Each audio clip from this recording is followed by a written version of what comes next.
आज हम लोग चर्चा करेंगे समरी के ऊपर और बात करेंगे समरी किस तरीके से है। हर साल बोर्ड परीक्षा में जो है कि पोएम सेक्शन से और प्रोज सेक्शन से दोनों में से एक समरी आता है। प्रोज से भी आपको समरी आएगा और पोएम से भी आपको समरी आएगा। समझने की कोशिश कीजिए। दोनों में से आपको समरी रहता है और आपको दोनों में तीन ऑप्शन रहेगा और आपको लिखना है, एक इसमें लिखना और एक इसमें लिखना। ध्यान दीजिएगा, समरी के ऊपर आज हम लोग बात करेंगे, एक एक समरी को चर्चा करेंगे और समरी के बारे में बताएंगे कि किस किस कौन सा महत्वपूर्ण समरी है 2024 के लिए, वो हम आपको क्लियर करके अभी देंगे। और निश्चित रूप से आप अभी इसको समझ लीजिएगा और हमें पूरा भरोसा है कि आप इसको जान लीजिएगा। समरी लिखने का जो है कि मतलब है, समरी के बारे में आप समझिए। समरी जब तक आप नहीं जानिएगा तब तक आपका 10 मार्क समझिए कि आपका कंप्लीट नहीं है। वो 10 मार्क को कंप्लीट करने के लिए आपको ढंग से थोड़ा समझना पड़ेगा, आपको जानना पड़ेगा कि समरी किस तरीके से लिखा जाता है, समरी का एक्चुअली क्या रूल है लिखने का, वो सारा चीज हमको समझना पड़ेगा। समरी लिखने के लिए सबसे पहले हमको कहानी, उसका जो स्टोरी होता है या कविता है, उसके बारे में जानना पड़ेगा और उसके बारे में एक्सप्लेन करना पड़ेगा, उस चैप्टर के बारे में एक्सप्लेन करना पड़ेगा और उसके बारे में अच्छे से बताना पड़ेगा। 10 मार्क का सवाल रहता है, 5 मार्क का एक रहता है, 3 ऑप्शन रहता है इस साइड से, 3 ऑप्शन रहता है उस साइड से।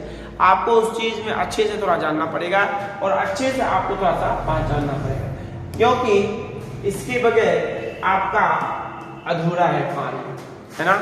इसके वजह से आपका अधूरा है। रोज हम शाम में आपको जो है कि कुछ ना कुछ महत्वपूर्ण वीडियो शाम को 7 बजे रोज लेके आएंगे। एग्जाम के दिन तक आप एग्जाम से जुड़ जाइए, एग्जाम में बने रहिए और निश्चित रूप से हम आपके साथ जुड़े रहेंगे और आपका समरी का कायाकल्प खत्म करेंगे। ठीक है बच्चा, तो लेट्स गो, चलते हैं समरी की ओर और हम लोग शुरू करते हैं कि समरी किस तरीके से लिखा जाता है, समरी किस तरीके से है। तो हम लोग जानेंगे समरी के बारे में, समरी किस तरीके से कार्य कर रहा है आपका। यहाँ पे आप देख सकते हैं समरी को ना आपको समझने के लिए ना थोड़ा सा ना आपको स्टोरी के बारे में जानना अति आवश्यक है ना। स्टोरी आप अगर आप समझ रहे हैं, इसके बारे में आप समझ रहे हैं, तो फिर हमको लगता है आप आराम से जो है कि आप इसको क्लियर कर सकते हैं और आपको किसी भी तरीके का, हमको नहीं लगता है कोई प्रॉब्लम होने वाला है और किसी भी तरीके का कोई प्रॉब्लम नहीं होगा। और हम आपको कह रहे हैं थोड़ा सा दिमाग बस लगाइए, ठीक है, थोड़ा सा अगर आप दिमाग लगाइएगा, हम आपको कहते हैं निश्चित रूप से आपका समरी क्लियर हो जाएगा। भी है महत्वपूर्ण और समरी है, एक एक समरी के ऊपर बात करेंगे बच्चा, है ना। चलिए लेट्स गो। पहला समरी है आपका आई हैव ए ड्रीम का, ठीक है। आई हैव ए ड्रीम का पहला समरी है, आप देख सकते हैं। लिखना चाहते हैं लिख सकते हैं, कॉपी निकाल लीजिए। आप लिखना चाहते हैं लिख भी सकते हैं, आप देखना चाहते हैं देख भी सकते हैं। अच्छी तरीके से आप जो है कि थोड़ा दिमाग अगर प्रयोग करेंगे तो यहाँ पे आप देख रहा है आप किस तरीके से एक एक क्वेश्चन, एक एक बात को चर्चा किया गया है, ठीक है। अभी आप पहला चैप्टर है I have a dream, summary का आपका इसमें हम लिखे हैं I have a dream is a speech delivered by Martin Luther King Jr. in Lincoln Memorial in Washington DC in 1963। I have a dream जो है ये चैप्टर आपको पता है स्पीच है, एक भाषण है जो बना हुआ है, जो बनाया गया है, दिया गया है मार्टिन लूथर किंग के द्वारा।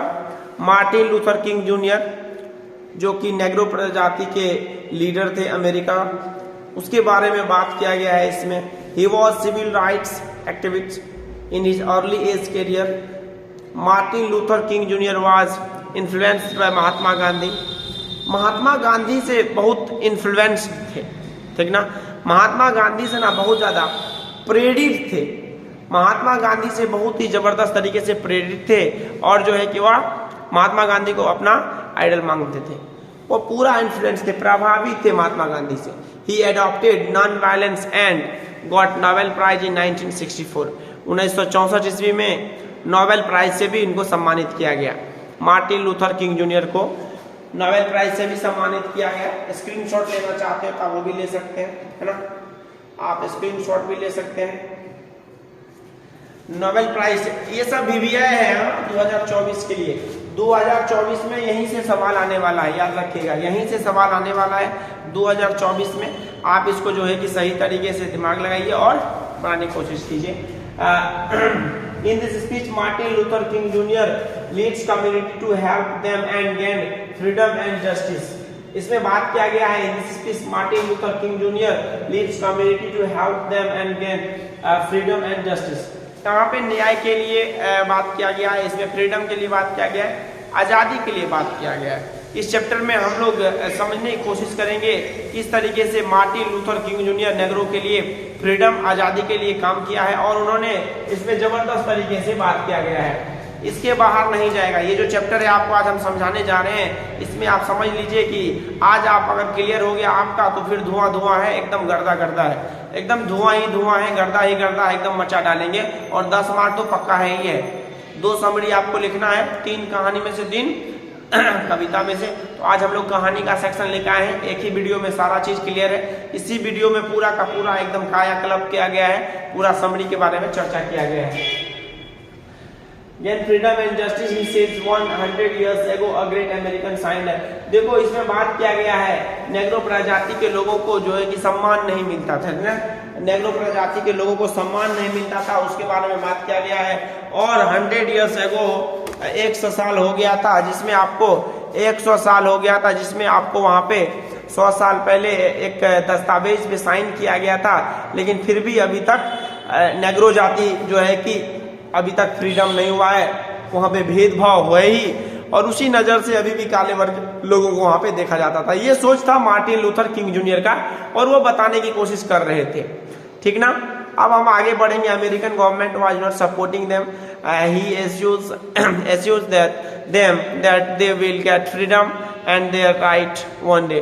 वो कोशिश कर रहे थे कि एक दिन निश्चित हम लोग को आज़ादी मिलेगी और हम लोग आज़ाद होंगे। और ये जो चेन है, चेन मीन्स डिस्क्रिमिनेशन का, डिस्क्रिमिनेशन मीन्स भेदभाव, भेदभाव करने की जो चेन है, इसमें जो भेदभाव हो रहा है उसके बारे में बात किया गया है कि काले वर्ग के लोगों से किस तरीके से हम लोग को भेदभाव, किस तरीके से हम लोग को यहाँ पे हटेगा, उसके बारे में बात किया गया है। तो ये पहला चैप्टर था आपका आई हैव ए ड्रीम।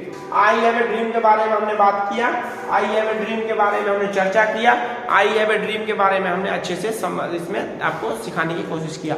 अब आप इसको लिख सकते हैं घर पे, आज प्रैक्टिस कर सकते हैं। दूसरा नंबर चैप्टर है आपका, है ना, दूसरा नंबर चैप्टर आपको दी अर्थ, है ना, दूसरा नंबर आपको चैप्टर है दी अर्थ। दी अर्थ कौन सा चैप्टर है बच्चा? दी अर्थ चैप्टर है आपको, इसमें बात किया गया है। दी अर्थ में आपको अच्छे से हमने बताया था कि एक शॉर्ट स्टोरी है। The earth is a beautiful short story written by, लिख लीजिए जिसको लिखा हुआ नहीं है please. The earth is a beautiful short story written by H.E. Bates. एक बहुत ही खूबसूरत सा शॉर्ट स्टोरी है जो लिखा गया H.E. बेट्स के द्वारा। This story opens the eyes of those who believe their sons too much and leave everything fate, luck or God। जो सब कुछ अपने भगवान ईश्वर सब कुछ के ऊपर छोड़ दिया गया है, और पूरे जो है कि काम से यहाँ पे परहेज किया गया है। इस चैप्टर के बारे में बात किया है। H.E. Bates was a very famous short story writer. H.E. Bates बड़ा ही फेमस शॉर्ट स्टोरी राइटर है, इसमें बात किया गया है। आप चाहे तो स्क्रीनशॉट भी ले सकते हैं इसका, आप चाहे तो इसका स्क्रीनशॉट ले सकते हैं, और आप चाहे तो इसको अपने कॉपी में लिख सकते हैं, तो ज्यादा मजा आएगा आपको। In this short story, Johnson was a tenant farmer. He had a simple-minded son named Benji. एक उसके बेटे का नाम था बेंजी। इसमें बात किया गया है बेंजी के बारे में। बेंजी एक अलग सिंपल माइंड का लड़का था, नॉर्मल तरीके का लड़का था बेंजी, और उसमें चर्चा किया गया है कि बेंजी जो है कि नॉर्मल माइंड था। तो एक दिन की बात है जब डॉक्टर जी के पास on the advice of a doctor Johnson got some hands to him engaged in work. जो है कि वहाँ पे बात किया गया है, जॉनसन जो है कि किसी काम में किसी जो है कि उसको बोला गया, doctor advice of a doctor Johnson got some hands to him engaged in work. कुछ मुर्गी दिया गया, 1 दर्जन मुर्गी दिया गया उसको, और कुछ काम दिया। डॉक्टर बोला इसको कुछ काम दो, सब कुछ तो ठीक ठाक है, इसका कोई दिक्कत है नहीं, इसमें तो परेशानी क्या है, तो फिर इसमें इसको कुछ काम में उलझाओ तो फिर शायद इसका दिमाग अच्छा से डेवलप हो जाएगा। सून ही बिकेम अ गुड बिजनेसमैन। मुर्गियों का काम शुरू किया था, उसके बाद उन्होंने मेहनत करना शुरू किया, धीरे धीरे उन्होंने मुर्गियों का जो है कि बिजनेस शुरू कर दिया, और ये बहुत ही ज़्यादा फेमस हो गया। Deposited lots of money in his bank, बहुत सारा रुपया भी अपने अकाउंट में जमा कर लिया था वो। At the age of 40 he married with Florence, 40 साल की उम्र में उन्होंने शादी किया था फ्लोरेंस से। She did not like Benjy's parents and started poisoning his ears against his parents। यहाँ पे पेरेंट्स के बारे में बात किया गया है कि फ्लोरेंस जो है वो धीरे धीरे अपने वो बेंजी के मम्मी पापा को पसंद नहीं करती थी, जिसके वजह से एक दूसरे में बहुत सारा तनाव होने लगा धीरे धीरे, और बहुत ज़्यादा परेशानी हो गया था, जिसके वजह से जो है कि आगे देखिए क्या होता है। Believing his wife he drove his parents out of the house. और अंतिम में क्या होता है इस कहानी में, बेंजी अपने पत्नी की बात को सुनता है, बेंजी अपने पत्नी की बात को सुनता है, और बेंजी अपने पत्नी की बात को सुन करके वह जो है कि अपने माँ बाप को घर से बाहर निकाल देता है। तो इसमें इस चैप्टर में बात किया गया है किस तरीके से समरी है, किस तरीके से इसमें एक जॉनसन नाम का किसान है, उसके बेटे का नाम बेंजी है, जो कि बेंजी जो एक सिंपल माइंड है। डॉक्टर के कहने पर 1 दर्जन के लगभग मुर्गी शुरू किया था। उस मुर्गी से जो है कि इन्होंने ढेर सारा बिजनेस, अंडे का बिजनेस शुरू कर दिया, मुर्गी का बिजनेस शुरू कर दिया, जिसके वजह से ये बहुत ज़्यादा रुपए भी जमा करने लगे, ज़मीन भी खरीदा, और एक लड़की से शादी किया जिसका नाम था फ्लोरेंस। उस लड़की से शादी किया, और वो लड़की जो है कि बाद में उसके मम्मी पापा के खिलाफ भड़का दिया गया, और जो है कि जैसे ही भड़का दिया गया उसके वजह से इसको उसके घर से उसके मम्मी पापा को बेंजी ने निकाल दिया। तो ये इसका शॉर्ट स्टोरी था, इसमें हम लोग समझ में आया। तो 2 समरी हो गया आज। तीसरा नंबर चैप्टर है इंडियन सिविलाइजेशन एंड कल्चर। तीसरा चैप्टर आपको इंडियन सिविलाइजेशन एंड कल्चर है ना। आर्ट्स के विद्यार्थी के लिए बहुत ही महत्वपूर्ण है ये, और सबके लिए है, लेकिन आर्ट्स में क्योंकि जो है कि ये क्वेश्चन हमको लगता है आ सकता है इस बार, ध्यान रखिएगा। Indian civilization culture is an essay written by Mahatma Gandhi. Indian civilization culture एक ऐसे है जो लिखा गया है महात्मा गांधी के द्वारा। He was born on 2 October 1869 at Porbandar in Gujarat and died on 13 January 1948। 30 जनवरी 1948 को इन्होंने इनका मृत्यु हुआ है। 2 अक्टूबर 1869 में पोरबंदर के गुजरात में जो है कि इनका जन्म हुआ था, और फिर 1948 ईस्वी में इनका मृत्यु हुआ था। Mahatma Gandhi is known as the father of the nation. Mahatma Gandhi जो है कि वह फादर ऑफ द नेशन है। वो अभी जिसको स्क्रीनशॉट लेना है स्क्रीनशॉट ले सकते हैं, ठीक ना। Father of nation in this essay he highlighted the silent feature of Indian civilization. Indian civilization के बारे में इन्होंने बात किया है, एंड कल्चर, सिविलाइजेशन और कल्चर के बारे में बात किया है इन्होंने। Mahatma Gandhi says that the foundation of Indian civilization is far better than western civilization and our culture can not be beaten in the world because we are following the path of that our ancestors. क्योंकि हम लोग जो है कि अपने पूर्वज के बातों पे चलते हैं, और हम लोग अपने पूर्वज के सब कुछ को फॉलो करते हैं। हम लोग का कल्चर कभी खराब नहीं हो सकता है, लेकिन अंग्रेज का जो कल्चर है, वेस्टर्न कल्चर जो है, वो उस कल्चर से ज़्यादा बेहतर हमारा कल्चर है, और हमारे कल्चर को जो है कि कोई भी बीट नहीं कर सकता है। कोई भी इंसान, कोई भी दुनिया का कोई ताकत हमको नहीं हरा सकता है हमारी सभ्यता को। हमारा सभ्यता सबसे बेस्ट सभ्यता है, और दुनिया में इससे बेहतर कुछ नहीं है। According to Mahatma Gandhi, Indian civilization is far better than any other civilization in this world। भाई महात्मा गांधी के अनुसार हमारा भारत का जो सभ्यता है, कानून है, हमारा जो संस्कार है, संस्कृति है, वो दुनिया में किसी भी विधि व्यवस्था से सबसे अच्छा है। Gandhi says that our ancestors preferred villages to cities because they knew cities are full of crimes, robbers and thieves, but in villages people live in peace। कहने की कोशिश की है कि हमारे गांव, हमारे यहाँ के लोग गांव में रहना पसंद करते, हमारे पूर्वज जो थे वो गांव में रहना पसंद करते थे, ना कि वो शहर में, क्योंकि शहर में चोर लुटेरा रहते हैं। वो गांधी जी के अनुसार बात हो रहा है कि हमारे पूर्वज का ऐसा मानना था कि शहर में ज़्यादा लोग फ्रॉड होते हैं, शहर के लोग ज़्यादा जो कि चालाक होते हैं, शहर के लोग ज़्यादा जो है किस तरीके के होते हैं। इसमें बात किया गया है इस चैप्टर में, गाँव के लोग जो सीधे साधे होते हैं और एक दूसरे के लिए काम करते हैं। Gandhi ji says that mind is a restless bird and more it gets, more it wants, remains unsatisfied। इसमें बात किया गया है कि गांधी जी के बारे में, गांधी जी हमारा दिमाग उड़ता हुआ चिड़िया जैसे है, बर्ड से कभी भी शांत नहीं रहता है, ठीक है। 2 हम लोग चर्चा करिए 3 समरी में। चौथा समरी आप देख सकते हैं आपके सामने में है, जिसको लिखना जल्दी लिखिए, नहीं तो स्क्रीनशॉट लेना, स्क्रीनशॉट लीजिए, जो करना है जल्दी कीजिए।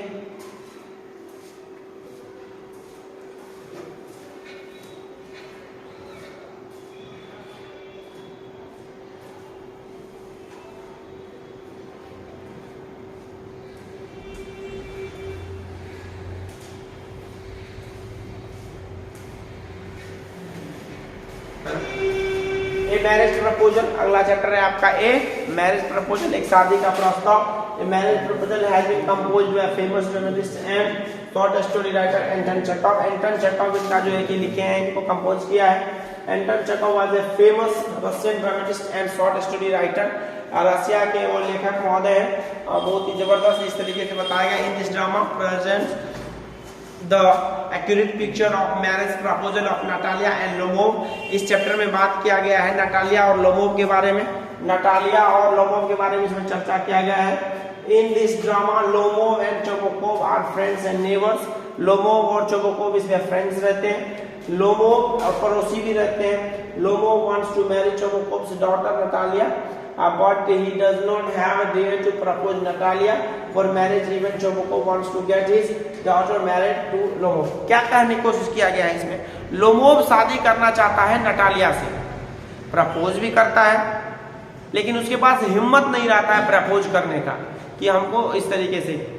लड़की का बाप भी इसके साथ रेडी रहता है, लड़की के पिताजी भी इसके साथ रेडी रहते हैं कि हाँ ठीक है, अच्छे लड़का है, शादी होना चाहिए, लेकिन लड़के के अंदर इतना हिम्मत नहीं रहता है कि जो है कि हम प्रपोज कर दें इनको, और जिसकी वजह से ढेर सारा लफड़ा होता है। आपको तो इसमें हमने बताया ही है,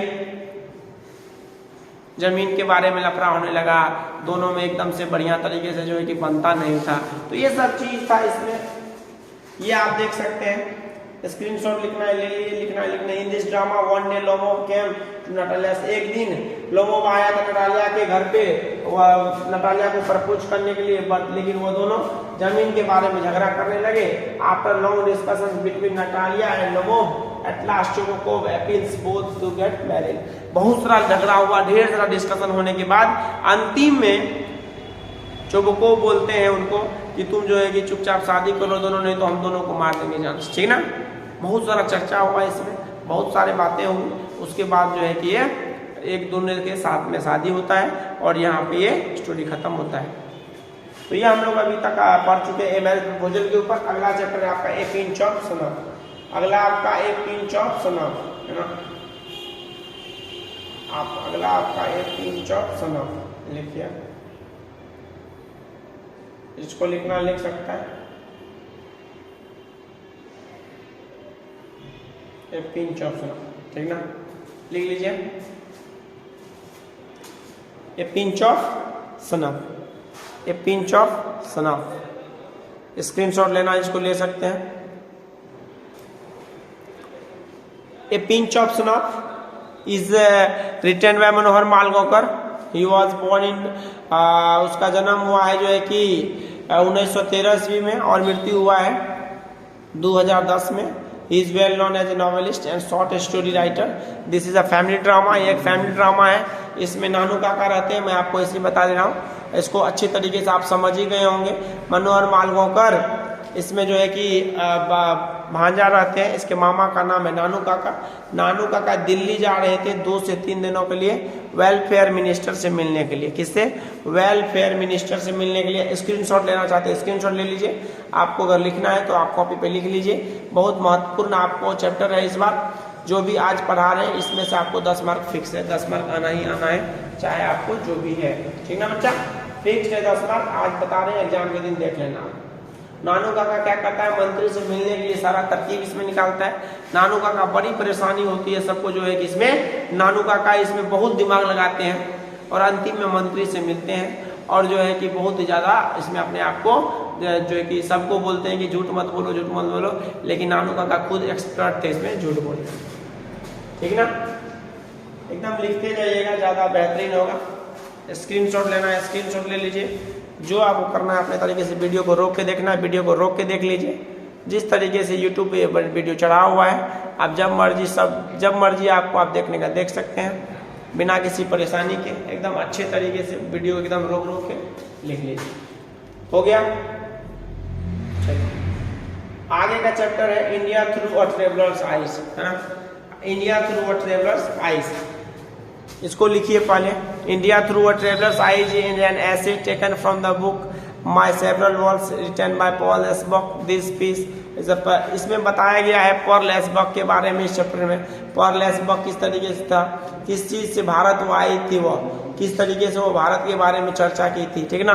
फैमिली डॉक्टर उनके यहाँ रहते थे, तो वो उन्होंने बताया था कि जो है कि भारत किस तरीके के हैं, तो जिसके बारे में वो बहुत सारा चीज़ सीखी थी और जो है उसके बारे में समझने की कोशिश की थी। अपने कॉपी में इसको लिखने की कोशिश कीजिए और जो है कि अपने आप को देखिए, क्योंकि ये जितना भी आज पढ़ा रहे हैं आपके लिए VVI है, समरी है, सब ये सब चीज़ आपको आना चाहिए, समझ में होना चाहिए ना। जो स्क्रीनशॉट लेना है स्क्रीनशॉट ले लीजिए, उसके बाद जो है कि हम आगे के चैप्टर में बढ़ेंगे, है ना बच्चा। उम्मीद करेंगे आप अच्छे होंगे, बेहतरीन होंगे, मस्त होंगे।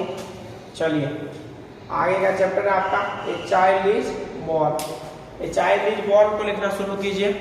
ए child is born, A child is born किस तरीके से काम कर रहा है उसके ऊपर देखिए। A child is born is an essay written by a feminist Australian writer Germaine Greer. Germaine Greer के द्वारा लिखा गया है। In this essay she explained the ways of managing child. इसमें बात किया गया है बच्चे के जन्म के बारे में, किस तरीके से चाइल्ड बर्थ के बारे में मैनेज किया जाता है, किस तरीके से इसमें चाइल्ड बर्थ के बारे में दर्शाया जाता है।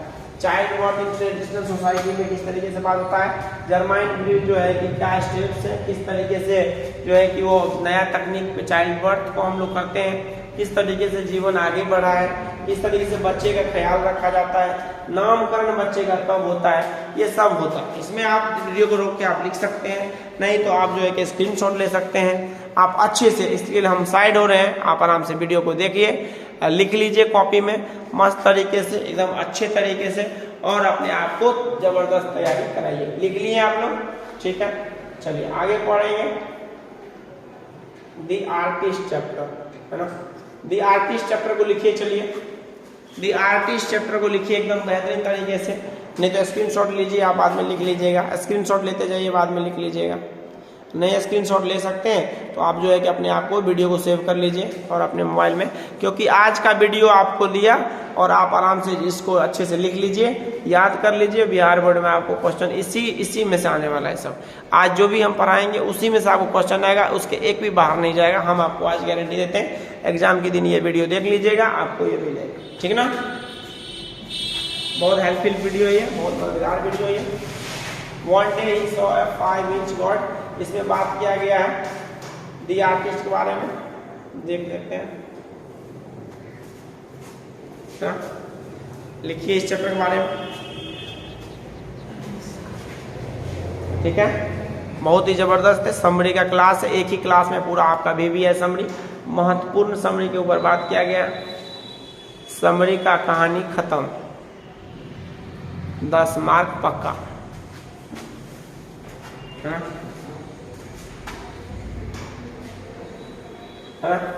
तो यहीं पे था आपका, ये चैप्टर तक था, ये आर्टिस्ट तक था आपको।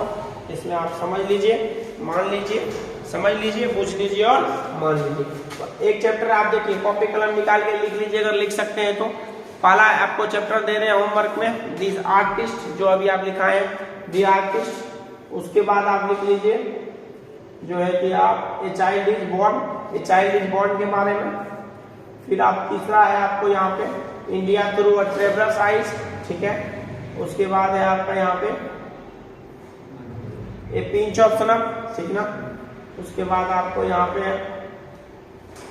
मैरिज प्रपोजल, है ना। मैरिज प्रपोजल, एक शादी का प्रस्ताव के बारे में। इंडियन सिविलाइजेशन एंड कल्चर के बारे में बात किया गया है। ये सब होमवर्क के तौर पर लिख लीजिए, आप घर में प्रैक्टिस कीजिएगा प्लीज। और दी अर्थ के बारे में बात किया गया है, दी अर्थ में किस तरीके से है उसके बारे में बात किया गया है। और आई हैव ए ड्रीम के बारे में बात किया गया है, ठीक है। ये समरी आप 6-7 समरी है, इस समरी को आप अच्छे से देख लीजिए। जो भी समरी आपको अभी हमने पढ़ाया है उस समरी को देख लीजिए, 10 मार्क फिक्स है, आपको इसके बाहर 1 मार्क नहीं जाने वाला, ठीक है। किसी भी तरीके की कोई परेशानी हो प्लीज आप कांटेक्ट कर सकते हैं, ठीक ना। और जो है कि आप इसको संपर्क कर सकते हैं। मिलते हैं अगले वीडियो में, ठीक ना। और जो है कि हर शाम को 7 बजे आपको आपके घर पे YouTube चैनल पे मिलेंगे। थैंक यू वेरी मच, मिलते हैं अगले वीडियो में और जल्दी से जल्दी हम आपकी परीक्षा की तैयारी को अच्छे करते हैं। Thank you very much, thank you, जय हिंद।